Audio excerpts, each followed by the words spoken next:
ఒక తల్లి అమ్మవారి గుడిలో తన కళ్ళ ముందే తన బిడ్డను కోల్పోయింది. ఆ రోజు నుంచి ఆ తల్లి నవ్వలేదు, ఆ తండ్రి నిద్రపోలేదు. 18 సంవత్సరాలు ప్రతి జాతరకి వచ్చింది, మొక్కుకుంది ఆ తల్లి. ప్రతిసారి అదే గుడిలో కూలిపోయాడు తండ్రి. కాని విధి ఒక ఆట ఆడింది. తల్లి కళ్ళ ముందు నిలబడి ఉన్న ఆ అమ్మాయి తన కన్ను కూతురేనని ఆమెకు తెలియలేదు. ఇది కన్నీళ్ల కథ కాదు, ఇది కన్న ప్రేమ కథ. ఇలాంటి కథలు మరెన్నో చూడాలంటే ఇప్పుడే మన ఛానల్ ని సబ్స్క్రైబ్ చేసుకోండి. రామాపురం అనే గ్రామంలో భూషయ్య అనే ధనవంతుడు ఉండేవాడు. తోటివారికి సాయం చేస్తూ గౌరవంగా జీవనం సాగిస్తూ ఉండేవాడు. ఒకరోజు భూషయ్య భార్య శారద, ఏమండి, పక్క ఊరి సీతాపురంలో అమ్మవారి జాతర జరుగుతుంది, వెళ్లి దర్శనం చేసుకుని వద్దామండి. తప్పకుండా శారద, సుమతి పుట్టాక వెళ్దాం అనుకున్నాం కదా, 2 ఏళ్ళు అయింది, ఇప్పటి వరకు కుదరలేదు. రేపే వెళ్లి దర్శనం చేసుకుందాం అని అంటాడు భూషయ్య. సుమతి, శారద ప్రయాణానికి సిద్ధమవుతారు. అనుకున్నట్లుగానే అమ్మవారి దర్శనం చేసుకుంటారు. గుడి భక్తులతో రద్దీగా ఉండడంతో సుమతి ఎక్కడో తప్పిపోతుంది. ఏమండి, మన పాప కనిపించట్లేదండి. ఇప్పటిదాకా నాతోనే ఉంది, ఈలోగా ఎటు వెళ్ళిందో అర్థం కావట్లేదు. అయ్యో, పాప కనిపించడం లేదా? నువ్వు కంగారు పడకు, నేను వెళ్లి వెతికి వస్తాను అని సుమతిని వెతుక్కుంటూ వెళ్తాడు భూషయ్య. ఎంత వెతికినా పాప దొరకదు. ఆలయ అధికారులకు ఫిర్యాదు చేసినా ఫలితం లేకుండా పోతుంది. ఇక చేసేదేం లేక అమ్మవారిపై భారం వేసి ఊరికి బయలుదేరతారు భూషయ్య దంపతులు. ఎన్ని రోజులైనా కూతురి జాడ తెలియకపోవడంతో దిగులుతో మంచం పడుతుంది శారద. భార్యను ఆ పరిస్థితిలో చూసిన భూషయ్య, ఏంటి శారద ఇది? మన బిడ్డ కనపడడం లేదని నువ్వు అనారోగ్యం పాలైతే ఎలా?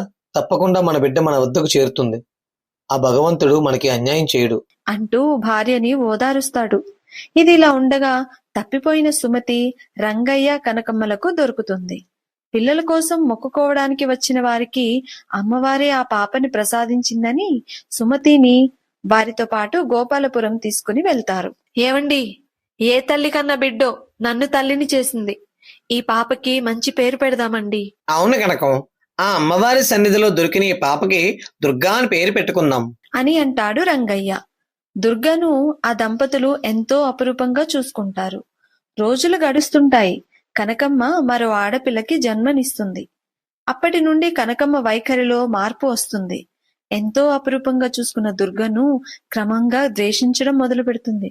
ఒకరోజు, ఏయ్ దుర్గా, దేవి దగ్గరికి వెళ్ళొద్దని చెప్పానా? నీ పాడు చేతులతో నా బిడ్డను ముట్టుకోకు.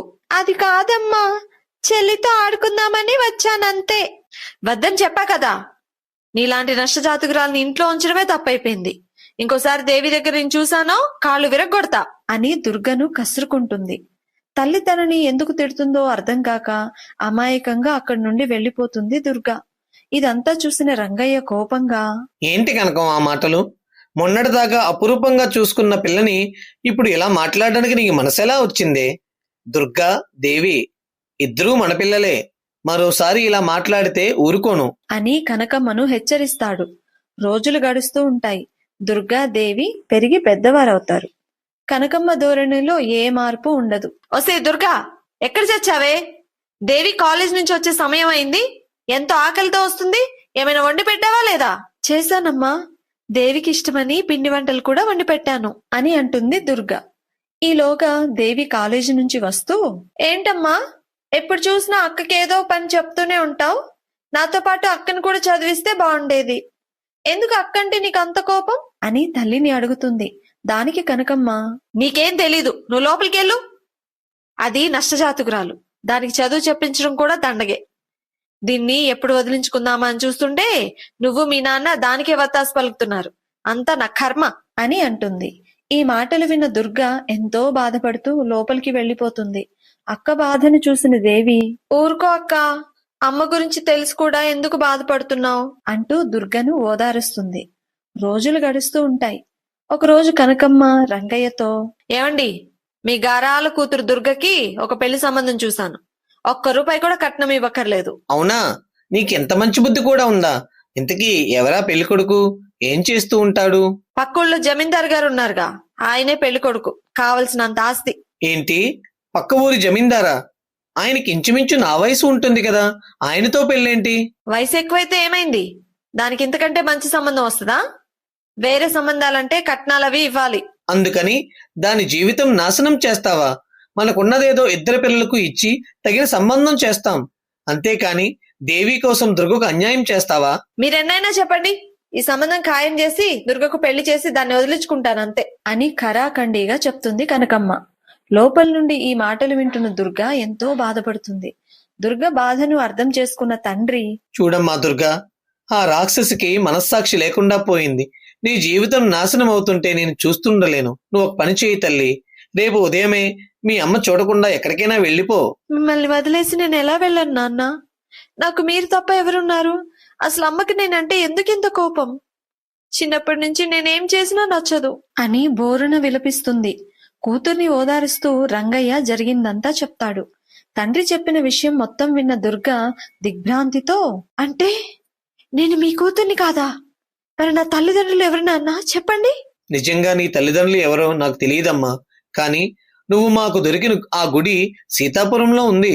సరే నాన్న, మీరు చెప్పినట్టే ఎవరికీ తెలియకుండా రేపే వెళ్ళిపోతాను. మీ ఆరోగ్యం జాగ్రత్త, చెల్లిని బాగా చూసుకోండి అని ఎంతో బాధగా తండ్రికి చెప్పి మరునాడు కనకమ్మకి తెలియకుండా ఇంటి నుండి వెళ్ళిపోతుంది. ఒకరోజు ప్రయాణం తర్వాత సీతాపురం చేరుకుంటుంది. ఆ ఊర్లోని అమ్మవారిని దర్శించుకుని, తల్లి, చిన్నప్పుడు ఇక్కడే మా అమ్మ నాన్నలకు దూరం అయ్యానంట. నా యందు దయ ఉంచి నా తల్లిదండ్రులను కలుసుకునేలా చేయి తల్లి అని మొక్కుకొని అక్కడి నుండి బయలుదేరుతుంది. అదే సమయానికి దుర్గ కన్న తల్లి శారద ఆ గుడిలోకి వస్తూ కాలు జారి కింద పడిపోతుంది. అది చూసిన దుర్గ పరుగున వెళ్లి శారదను పైకి లేపుతూ, అమ్మా జాగ్రత్త, కొంచెం చూసుకుని జాగ్రత్తగా నడవండి అని చెప్పి వెళ్ళిపోతుంది. శారద దుర్గను తేరిపార చూసి ఏదో తెలియని అనుభూతితో గుడిలోకి వెళ్తుంది. అమ్మా, నా బిడ్డను నా నుంచి దూరం చేసి 18 సంవత్సరాలైంది. నా సుమతి నా దగ్గరకు చేరుకోవాలని చేయని ప్రయత్నం లేదు. ఇకనైనా కరుణించు తల్లి అని ఇంటికి వెళ్ళిపోతుంది. తన తల్లిదండ్రుల ఆచూకీ కోసం ప్రయత్నాలు మొదలు పెడుతుంది. అలాగే తను ఉండడానికి ఒక అద్దె ఇల్లు తీసుకుని అదే ఊరిలో ఒక బట్టల దుకాణంలో పనికి చేరుతుంది.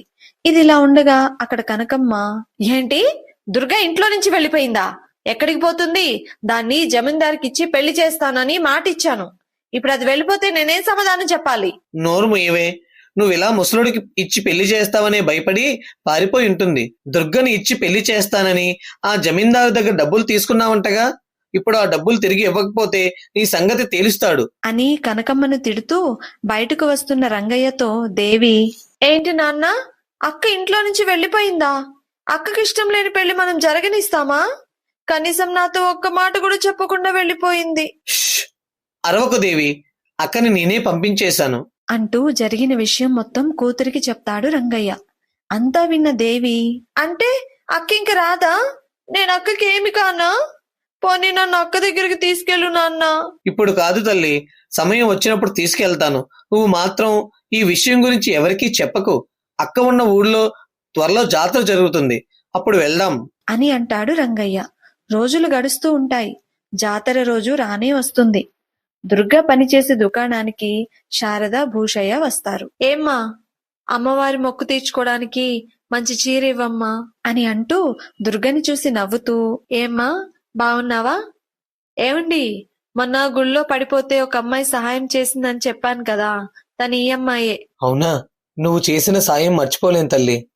నీకు ఆ భగవంతుడు ఎప్పుడూ తోడుండాలి. అయ్యో, సాటి మనిషికి సాయం చేయడం కూడా గొప్పేనా? ఇంతకీ మీకు ఏ రంగు చీర ఇవ్వమంటారు?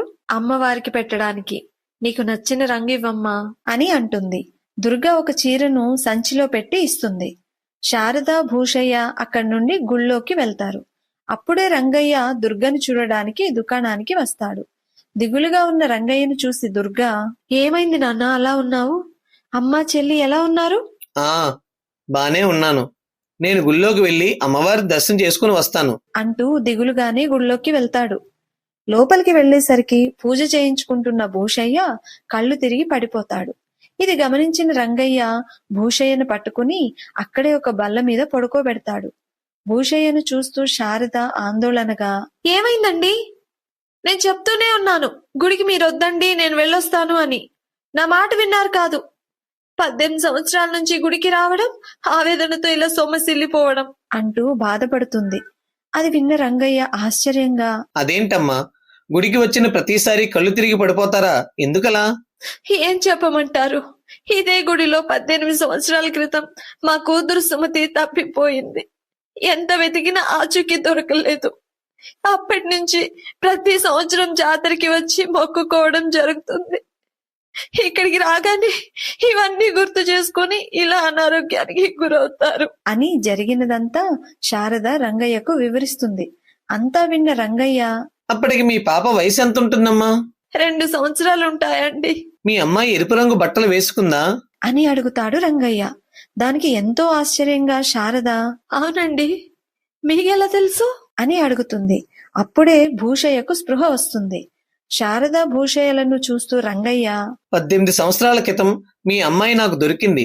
ఇన్ని సంవత్సరాలు నా బిడ్డలాగా పెంచుకున్నాను.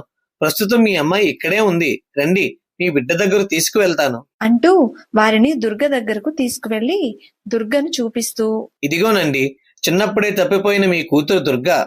అమ్మా సుమతి, నా బంగారు తల్లి, ఎన్నాళ్ళైందమ్మా నిన్ను చూసి ఇన్నాళ్లకు అమ్మవారు మా మీద దయ చూపి నిన్ను మా దగ్గరకు చేర్చింది తల్లి అంటూ ఎంతో ఆనందపడతారు భూషయ్య దంపతులు.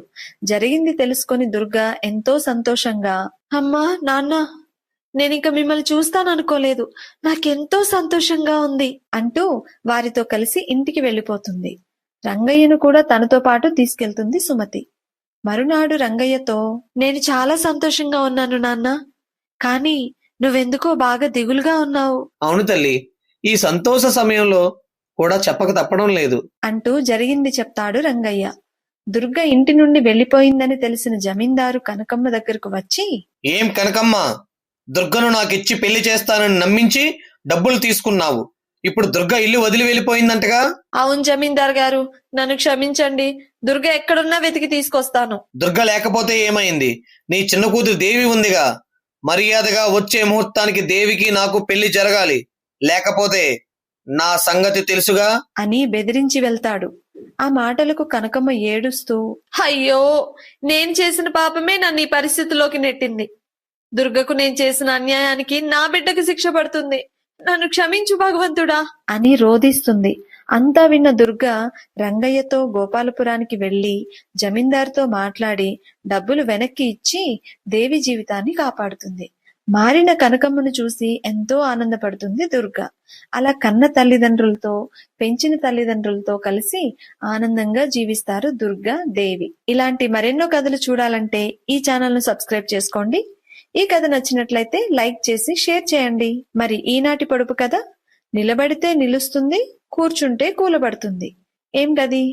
ఈ ప్రశ్నకు జవాబు తెలిస్తే కామెంట్ చేయండి.